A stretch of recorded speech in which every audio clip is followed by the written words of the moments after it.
Start कर रहे हैं क्लास 12th का 6th chapter application of derivatives.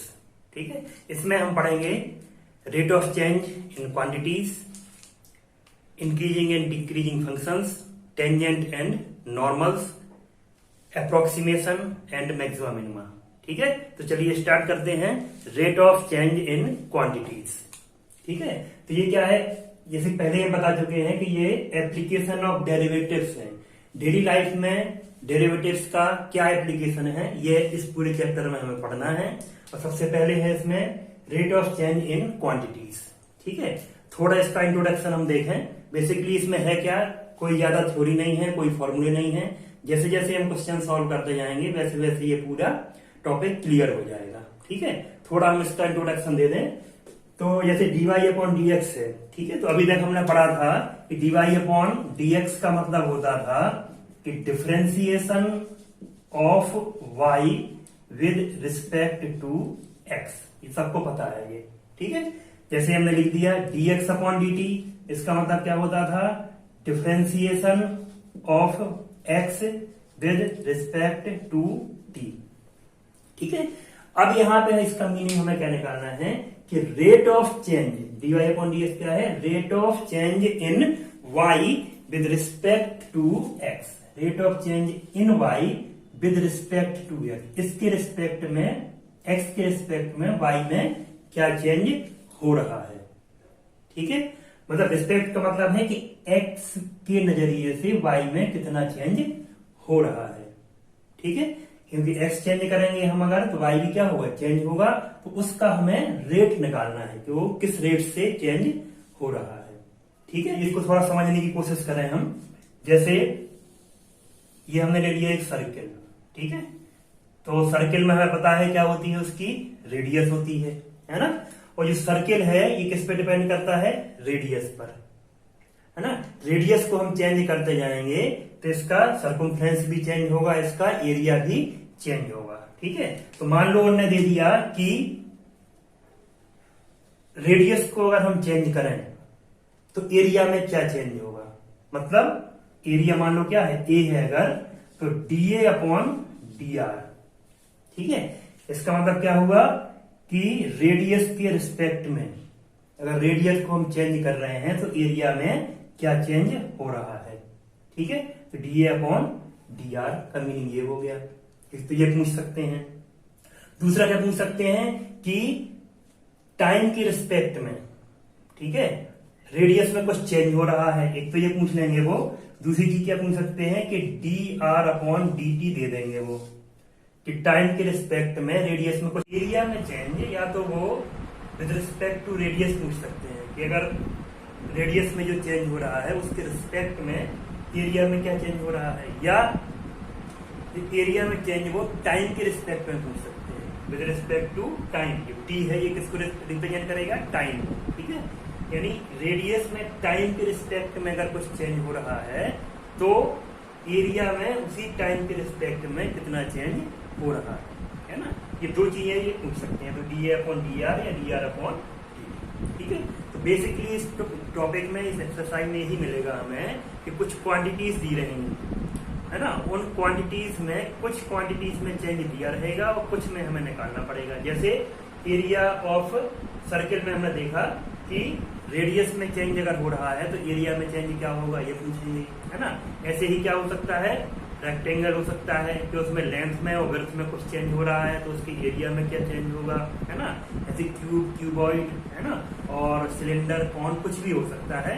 उसकी कुछ क्वांटिटीज में चेंज दिया रहेगा, बाकी क्वांटिटीज में चेंज हमें निकालना होगा। ठीक है, अब देख लेते हैं कुछ बेसिक फॉर्मूले जो इसमें यूज होंगे, है ना। सिंपल ये मेंसुरेशन के फॉर्मूले हैं जो हम पहले पढ़ चुके हैं, है ना। एक बार ये हमने सारे लिख दिए हैं, आप चाहें तो इसका स्क्रीनशॉट ले लीजिए। पूरी एक्सरसाइज में, इस पूरे चैप्टर में, है ना, इन फॉर्मूल्स की जरूरत पड़ेगी।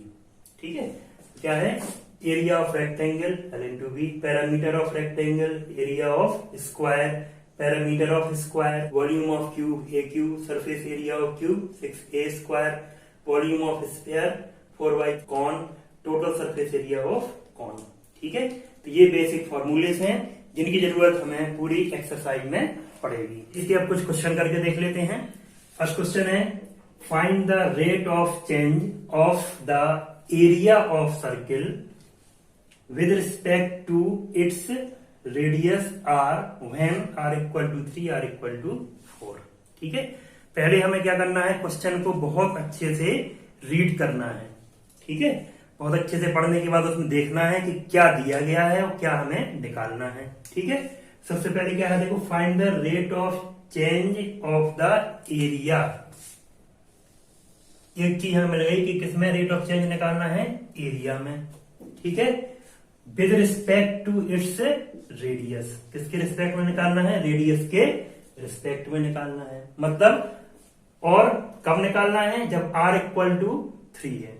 ये क्वांटिटी दी रहेगी तो व्हेन r इक्वल टू, ठीक है, तो इसमें मान लो एरिया क्या है, एरिया ऑफ सर्किल मान लो हमने ले लिया कितना है a, तो हमें फाइंड क्या करना है, dA अपॉन dr हमें फाइंड करना है। ठीक है, rate of change in area with respect to radius r। ठीक है, और कब फाइंड करना है, व्हेन r इक्वल टू 3, पहला पार्ट है r इक्वल टू 3। ठीक है, बस अब हमें फॉर्मूला पता होना चाहिए। तो a इक्वल टू क्या होता है, pi r square area of circle. ठीक है, d अपॉन डी निकालना है तो differentiation with respect to r कर देना है। तो क्या हो जाएगा, dA upon d r equal to 2 pi r।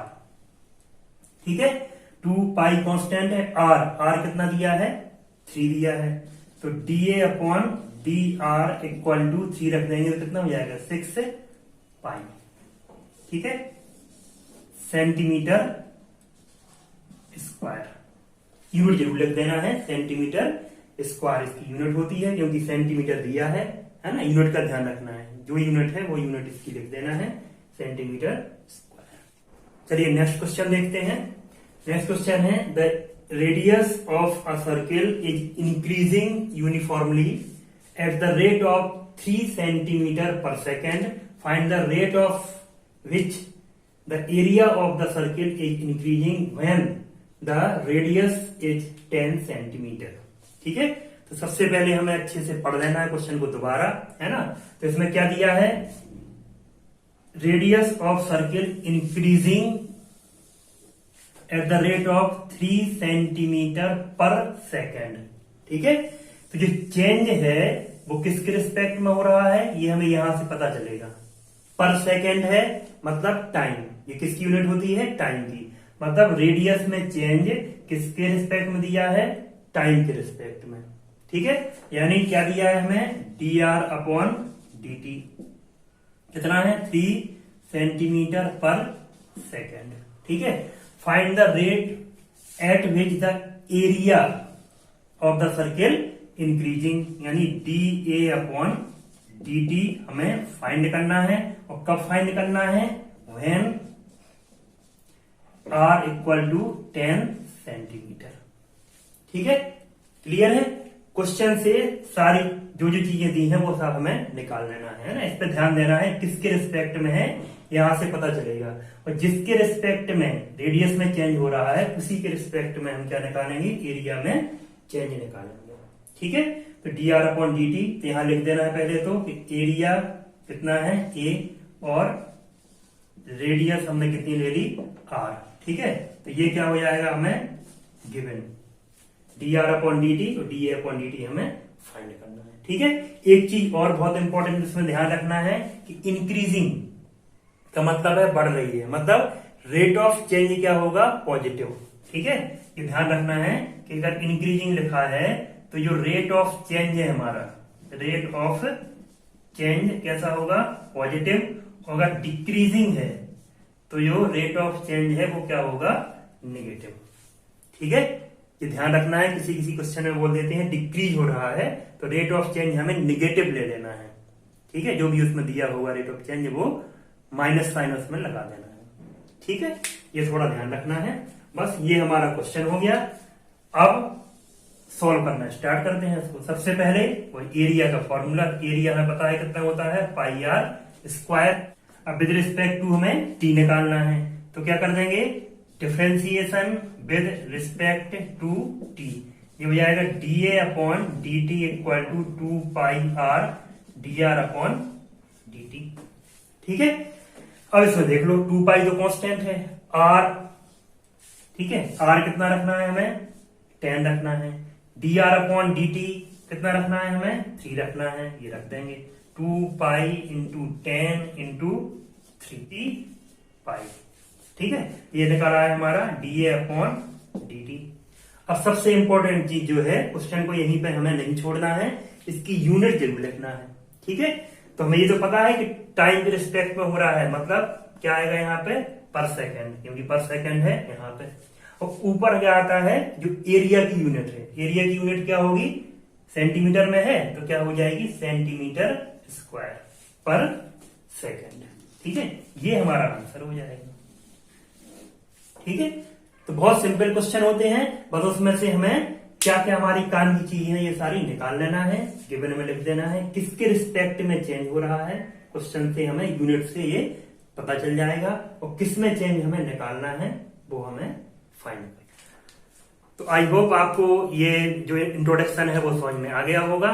ठीक है, अब नेक्स्ट वीडियो में हम इसकी कुछ और इंपॉर्टेंट क्वेश्चन सॉल्व करेंगे।